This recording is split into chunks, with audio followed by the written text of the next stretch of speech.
વાલોડમાં ઈંટના ભઠ્ઠાવાળાનું દબાણ. Valod Buhari interstate highway પર ગોલણ ગામની સીમમાં રોડની બાજુમાં ઈંટના ભઠ્ઠાવાળાનું દબાણ. ચેતન નામના ઈસમનો ઈંટનો ભઠ્ઠો હોવાનું જાણવા મળ્યું.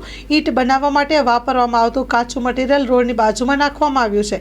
હાઈવે પર જતા વાહનોને અકસ્માત થવાનો ભય રહે છે. ઈંટના ભઠ્ઠા પર માટીના પણ મોટા ઢગલા કરવામાં આવ્યા છે. હાઈવે ઓથોરિટી દ્વારા રોડ બાજુમાં કરવામાં આવેલા ઈંટના ભઠ્ઠાવાળાના દબાણો દૂર કરવામાં આવશે કે નહીં? ગોલણ ગામની સીમમાં ઈંટના ભઠ્ઠાવાળા હોવાથી ગોલણ ગામના સરપંચ, તલાટી કે વાલોડ મામલતદાર દ્વારા કોઈ પણ પ્રકારના પગલાં ભરાશે કે નહીં એ આવનારો સમય જ બતાવશે. Story report by Vikas Shah, Tapi.